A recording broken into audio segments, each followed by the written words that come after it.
My name is Georgia, and at 32 years old, I can trace the shape of my life back to a quiet suburb just outside Portland, a place where lawns were clipped into perfection, and fathers measured their pride by the sons who carried their last name forward. My father, Nathaniel Ward, fit that mold as if it had been carved for him. He was a bank manager, the kind of man who spoke rarely and expected silence in return, whose approval was something you earned through obedience, not affection. My mother, Marjorie, was the peacekeeper, soft-spoken and gentle, her purpose seemingly reduced to smoothing over the edges of my father's sternness. She floated through our home like a shadow of calm, never arguing, never questioning, as though keeping him content was her life's one true responsibility. I had 2 older brothers who basked easily in his attention. Thomas, already tall and confident when I was little, was the family's pride. His grades, his speeches, his leadership badges paraded like family heirlooms. Andrew, only 2 years older than me, was the golden boy of the soccer field, mud-smeared, loud, and endlessly praised. Every dinner felt like a celebration of their accomplishments, trophies polished on the table, laughter echoing through the room. When it came to me, my straight A's and science fair ribbon earned a small nod before the topic drifted back to the boys. I tried everything to close the distance. I studied harder. I ran faster. Once I even begged for toy trucks instead of dolls, hoping maybe he'd see me, not as his daughter, but as someone worth his notice. But approval was something my father never offered freely. My mother's response was simple. She redirected my energy toward useful things. Folding laundry with crisp edges, cooking without wasting a crumb, setting the table just so. These are the skills that will make you valuable someday, she'd tell me. Valuable, though always meant valuable to someone else. When my mother became pregnant again, my father's pride swelled before she'd even started showing. "This one will be a boy," he declared, painting the nursery blue long before the ultrasound confirmed anything. And when Daniel was born, it was like watching the universe realign around him. Dad held him as though holding his own future.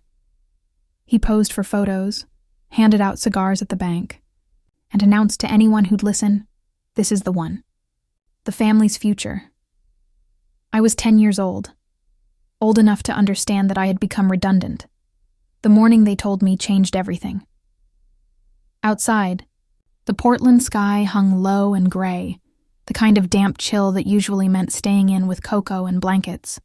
Instead, my father set down his coffee, cleared his throat, and told me I'd soon be living with a better family.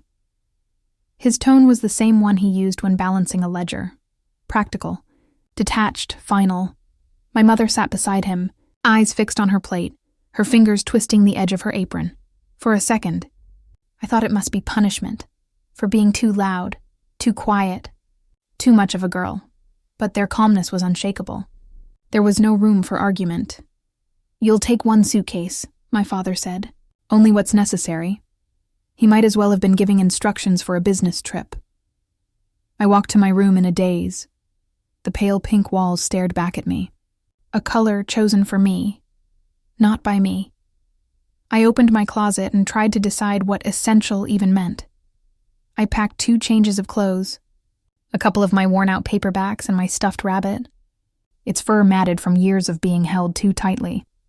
Then at the very last moment, I added a framed Christmas photo, the last one before Daniel was born. In that picture, we almost looked like a family. I needed proof that once I had belonged somewhere. That afternoon, they drove me into the city. The car was silent, except for the sound of rain against the windows. We stopped in front of a squat brick building, with peeling paint and a faded sign that read, "Family Services." Woman greeted us with a clipboard and a tired smile. My father signed forms with the efficiency of a man closing a deal, handed her my suitcase and shook her hand. My mother hugged me once, briefly her voice trembling as she whispered, "You'll understand one day." Then they turned, walked out, and never looked back. That night, in the group home, I lay on a narrow cot that smelled faintly of bleach and metal. I clutched that framed photo against my chest and made myself a promise. would never beg anyone to love me again, and I would never forget what I was worth to the people who were supposed to love me most. The group home was just the start. If you've ever been abandoned by the people who should have stood beside you, you'll know the kind of hollow that follows. Within weeks, I was placed with my first foster family, a cramped house on Portland's east side where 7 children shared too little food, too few beds, and too much anger. The older kids bullied the younger ones, and the foster parents ran the place like a boarding school run on fumes. Meals were quick and noisy, the walls peeled. The air was thick with impatience. I learned to blend in, to move quietly, to take up no space at all. Invisibility became my shield. When that home fell apart under its own chaos, I was sent to a middle-aged couple who had no children of their own. They were kind. At first, soft voices, warm meals, and a pair of new shoes waiting by my bed. For a few weeks, I almost believed I'd found something like safety. But kindness has limits when it's built on expectation. They wanted a child they could mold, a blank canvas, not a 10-year-old girl with a sharp memory and guarded eyes. By the second month, their patience frayed, and one morning, without warning, I was packed up again, my suitcase zipped shut like a secret no one wanted to keep. The next placement looked perfect from the outside. A neat suburban home with trimmed hedges and spotless curtains. But inside, everything was measured, controlled, locks on cabinets, chores timed down to the minute, smiles that never reached the eyes. The foster parents were meticulous with paperwork and even more attentive to the stipend checks that arrived each month. To them, I was an entry on a spreadsheet, a way to balance their own accounts. During those years, I became an expert at erasure. I learned to be polite but distant, obedient but unreachable. My grades were perfect, my behavior unremarkable. Teachers called me disciplined, but they didn't see that my quiet wasn't confidence, it was survival. The only person who seemed to notice the difference was my social worker, Elena Torres. She had sharp eyes and a softer heart than she wanted people to notice. Every month, she showed up with her clipboard and that steady gaze that seemed to peel away the layers I hid behind. "You're bright, Georgia," she told me once, leaning across the agency table. "But you're using your grades like armor?" I didn't know how to answer. No one had ever seen through me before. It was Elena who first mentioned him, the man who would eventually change everything. "His name is Jameson Calder," she said one gray afternoon, tapping her pen against the file. "He's 62, lives just outside Portland, a widower, no children of his own. He's fostered before. He wants to try again." I just nodded, unmoved. I'd heard promises like that before. A week later, I sat in the passenger seat of Elena's Caras. We turned down a long driveway lined with cedar trees. At the end stood a craftsman-style house, its porch wide and welcoming, its eaves shadowed with the weight of age and warmth. James Calder was already there, leaning against the railing, hands tucked into his pockets. He was tall and thin, with silver hair combed neatly back, and eyes the pale blue of old sky after rain. He didn't force a smile. He simply said, "You must be Georgia. I've been waiting to meet you." He didn't list rules, didn't ask questions that demanded performances. Instead, he led me through the house, polished wooden floors, shelves filled with books, the faint scent of rosemary and cedar drifting from the kitchen. When he opened the door to a small, sunlit room, he said, "I haven't painted yet. I thought you might want to choose the colors." No one had ever asked me to choose anything before. Over the next weeks, I tested him with silence. He met it with patience. When nightmares woke me, he was there at the door with hot chocolate. When I stared blankly at my homework, he sat beside me until the numbers began to make sense. He built me a bookshelf from scratch in his garage one weekend. "Your books deserve a proper home," he said, as if it were obvious. And somehow, little by little, he dismantled the walls I'd built, the way he hung my drawings on the refrigerator, the way he never interrupted when I spoke. It all chipped away at my disbelief. By the time I turned 11, I had learned what steadiness really looked like. The day the adoption was finalized, Elena smiled across the courtroom as the judge signed the papers. "Georgia Calder," he said aloud. The name didn't just sound new, it sounded safe. I looked at James, and he simply nodded, his eyes saying what words never could. For the first time, I felt the weight of belonging settle around me. Like a blanket I hadn't realized I'd been cold without. James had a way of opening the world to me, without ever making it feel like a lecture. One Saturday, he took me into the West Hillstow walk through the grand halls of Pittock Mansion. He pointed out the rhythm of the staircases, the symmetry of the windows, the way sunlight followed you through the rooms. Another weekend, we visited Keller Fountain Park, where water cascaded over concrete in perfect, impossible harmony. "Architecture," he said, "isn't about walls. It's about how a space makes you feel." Something in me shifted that day. I began to sketch, not just houses, but whole neighborhoods. Imagine spaces that breathed warmth and light and belonging. James bought me graph, paper and pencils, and never once asked if I was serious. He just believed I would be. High school tested me in different ways. The instinct to disappear never fully left, but slowly, I learned how to take up space again. Then came Zoe Ramirez, loud, brilliant, unapologetically alive, who plopped down beside me in the library one afternoon and declared, "You and I are partners for the history project." No arguments. And that was how friendship began, with a voice that refused to let me fade. Somehow she decided I was worth knowing, and against my own caution, I let her stay. For the first time, I had someone my age who asked about me, not because they had to, but because they wanted to. Therapy helped too.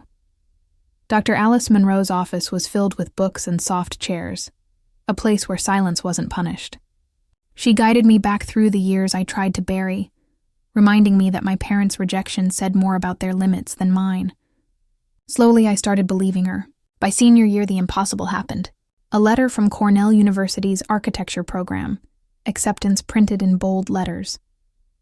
James framed it and hung it in the living room, telling anyone who visited that his daughter was headed to New York. For the first time, the word future didn't frighten me. It felt like something I had already begun to build. By my early 30s, I had found my rhythm. My designs were no longer just sketches and notebooks, but structures standing tall across Portland. Community centers with walls of glass and courtyards where neighbors gathered. Awards came, articles in local papers, and invitations to speak at conferences. Yet, every achievement felt incomplete unless I could share it with James. He remained my anchor, sitting in the front row at openings, his pride steady and quiet. It was during one of those celebrations that I noticed the change. He clapped, but his hands trembled slightly. Later at dinner, he pushed food around his plate, his appetite gone. When I asked, he brushed it off with a joke about age catching up to him. Weeks later, the truth arrived like a thunderclap. Stage 4 pancreatic cancer. The diagnosis shattered me, but James seemed almost calm. "We can't choose the length of the road," he said softly. "Only how we walk it." Here fused aggressive treatments that would steal what little time he had left.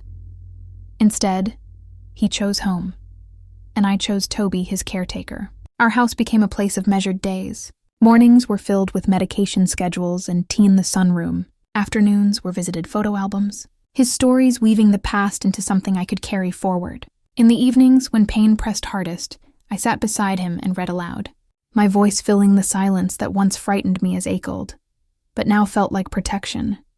Even as his body weakened, his mind remained sharp. He asked about my projects, urged me to keep building, reminded me that my work mattered. On one quiet night, when the rain tapped against the windows, he took my hand. His voice was barely a whisper, but the words carved themselves into me. "Build something that outlives us both." I stayed with him until the very end, holding his hand as his breathing slowed, telling him he had given me more than any blueprint ever could. When the silence finally came, it felt like the world had shifted. Yet beneath the grief was a steady pulse of resolve, the beginning of a promise I would have to keep. The weeks after James's passing blurred together in a haze of condolences and paperwork. I moved through it all as if underwater, every step slowed by grief. When the lawyer called me to his office, I expected little more than formalities. His house, his savings, perhaps a few personal belongings. What I did not expect was the number written in black ink across the will. James had left everything to him, his modest home, his investments, the remnants of the business he had sold years before. Altogether, it amounted to over $27 million. For a long moment, I just stared at the figure, unable to reconcile it with the man who preferred flannel shirts and old gardening gloves. He had never lived lavishly. His joys had been found in books, quiet dinners, and my company. To learn he had carried this kind of wealth all along made me realize how little I had ever understood the scale of his sacrifices. He had saved, invested and protected, and now he was entrusting it all to me. News traveled fast. Within days, local papers ran the story. Architect inherits Calder fortune. My face pulled from some company website appeared beside headlines I never asked for. Colleagues offered congratulations that sounded awkward. Strangers treated me like a curiosity, and acquaintances hinted at new opportunities that suddenly felt tainted. At night, I lay awake in the quiet house, the walls heavier without James's presence. Wealth didn't soften the loss, it sharpened it. The money felt less like a gift and more like a responsibility, a weight pressing me to prove I was worthy of what he had built. I walked through his study one evening, running my fingers along the spines of books we had once read together. The fortune was his last lesson. I realized he hadn't left me money to spend. He had left me the means to keep building, to honor the promise I had made at his bedside. It was then that the doorbell rang, its sound cutting sharply through the house, pulling me into a chapter I hadn't anticipated. 3 months after the headlines, I was beginning to find a rhythm again. I split my time between work and sorting through James's belongings, boxing what could be donated, keeping the pieces that still smelled faintly of him. The house was quieter than ever, but I was learning to breathe inside silence. One rainy afternoon, the doorbell rang. Through the glass, I saw a man in his 60s, well-dressed, but worn at the edges. When I opened the door, a crack, he spoke, a name I hadn't heard in decades. "It's me, your father, Nathaniel Ward." The air left my lungs. He looked smaller than the giant I remembered. His frame slouched, his face lined deeply. Yet the arrogance lingered in the way he tried to step past me into the house. Behind him stood a younger man in a suit, briefcase in hand. Nathaniel offered Airhurst's smile. "I've been looking for you for years," he claimed. "When I read about your inheritance, I knew it was finally time to make things right." I didn't invite them in. I let him talk on the porch, his words tumbling out about regrets, mistakes, and how family should forgive. The lawyer cleared his throat and spoke of reconciliation and shared legacy.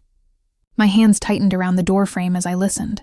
It was not remorse. It was strategy. That night, I called a private investigator. If Nathaniel had reappeared after decades of silence, I wanted the truth. A week later, the report landed on my desk.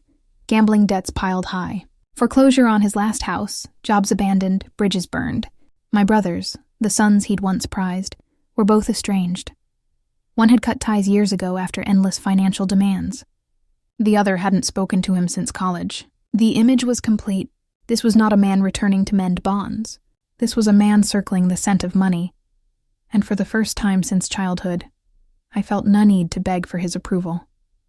When his lawyer called again to request a meeting, I agreed, not to reconcile, but to confront. We met in a polished conference room at my lawyer's downtown office. Nathaniel arrived late, swaggering as if the delay were meant to prove his importance. His lawyer sat down a worn briefcase, and Nathaniel leaned back in his chair with the air of a man convinced he held the upper hand. "You've done well for yourself," he began, his voice carrying the same sharpness I remembered from childhood. "But blood counts for something. That fortune is part of my legacy, whether you admit it or not." I let him speak, watching as he dressed his demands in words like family and heritage. Then slid the investigator's report across the table. Pages of debts, foreclosures, and failed schemes lay exposed between us. "You forfeited any claim to me the day you signed those papers," I said evenly. "You never looked for me until money was involved. I owe you nothing." His smile faltered, and for the first time I saw a flicker of the desperation behind the performance. "So that's it? You're going to turn your back on your own father?" "I'll offer one thing," I replied. "Rehab funding, nothing more. If you want a future, it won't be through me. It will be through getting help." The lawyer shifted uncomfortably, sensing the meeting had collapsed. Nathaniel's face hardened, but he said nothing more. As I stood to leave, I felt the strange lightness that comes from closing a door that should never have been open. Days later, I received an email from Jason, my middle brother. He had read about the inheritance and recognized my name. His words were hesitant, but sincere in apology for being silent when we were children, for not protecting me when he should have. We agreed to meet for coffee, cautious but willing. The first tentative step toward a bond left unfinished. It was a reminder that some doors, carefully opened, might still lead somewhere worth walking. The idea came slowly at first, like a seed pressing through soil. With James gone, and the inheritance heavier than I could carry alone, I knew the money had to mean more than stability for me. It had to be transformed into something that would honor the man who had chosen me, when no one else would. That's how the Calder Foundation for Family Futures was born. We built the first project in Portland, 20 units of affordable housing for young adults aging out of foster care with a community center downstairs and counseling services on site. I walked through the halls before the opening, running my hands along the freshly painted walls, remembering the nights I spent in group homes, desperate for permanence. Now here was a place designed to give others the belonging I'd once been denied. The day of the ribbon cutting, I stood at the podium with the press gathered, my name still new to them, but the mission already alive in me. I spoke of James, of the life he had built for me, and of the promise I had made to carry it forward. Family is not blood, I told the crowd, my voice steady. It is choice, commitment, and love. And when we choose each other, we build something stronger than inheritance. We build a future. As the ribbon fell and applause rose around me, I reached for the silver key pendant James had given me years before. It warmed in my hand, no longer just a symbol of a home he opened for me, but of the lives now being opened for others. When fortune and freedom finally land in your hands, which future will you choose to build?